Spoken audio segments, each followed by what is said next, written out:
NATO is giving the most emphatic of responses to Belgrade's ceasefire declaration, sustaining an intense series of airstrikes on Yugoslav military targets. Last night, bombers roared over the Yugoslav capital and Novi Sad as huge explosions registered hit after hit. Missiles ploughed into a chemical complex in the central Serbian town of Lusani, and powerful blasts were felt in the heart of Podgorica, capital of Montenegro, as the air offensive pressed relentlessly on. Political leaders of the 19-member alliance say a dramatic reversal of policy by Serbia would be needed to call the bombers off. Yugoslav government ministers met in Belgrade, announcing they would add a partial withdrawal of their forces if the NATO attack stopped, but the offer is being regarded with open contempt. It is a pretty cynical ploy on the brink of the Orthodox Easter for this to come, and pretty cynical for those who have been tossed across the borders. We'll judge them by deeds and not by words, and we'll expect much more than this offer.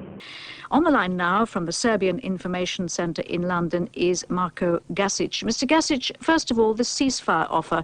It's been rejected, of course, because it was a half measure in the view of the West. Nobody knew whether it was temporary or permanent. Can you put any more light on the subject as to how permanent a ceasefire offer this is? Well, this is initially a temporary ceasefire, but it's designed to be a permanent ceasefire if NATO compromises on its side. But the trouble is NATO isn't interested in compromise. It's interested in keeping the Balkan pot boiling because it needs an excuse to expand into Kosovo and indeed into Yugoslavia. It's not a question of compromising by NATO. It's a question of NATO pointing out what was on the table at Rambouillet outside Paris, which was allowing NATO troops in to police a ceasefire, which was withdrawing Serb troops who were committing atrocities against ethnic Albanians, and it was allowing the Albanian refugees to go home. What was on the table at Rambouillet was, in fact, an American ultimatum which gave Kosovo a president, a prime minister, a government, an assembly, its own Supreme Court, its own authority to make laws not subject to revision by Serbia or Yugoslavia, an own ability to conduct foreign relations. In other words, what was on the table at Rambouillet was an ultimatum designed to break up a sovereign state, and if that sovereign state disagreed, as it did, it would be bombed, which it has been. That's why what was on the table was turned down by Serbia. Those terms were worse than the ones offered by Adolf Hitler. NATO estimated today that more than 1 million people have been displaced from Kosovo, over 400,000 of them since the bombing began 2 weeks ago. Nearly 250,000 refugees have poured into Albania, 62,000 escaped to Montenegro, 135,000 have fled to Macedonia, with 50,000 more held in wretched conditions on the border, as ITN's Tim Hewitt found. A people who have lost everything were today being stripped of the last vestiges of their dignity. Macedonian soldiers with surgical masks began herding Albanian Kosovars away from the border and onto buses that will eventually deposit them at the airport. This is the Rashidi family, expelled from Pristina. They see the airlift as little more than deportation. There's no better place than our home.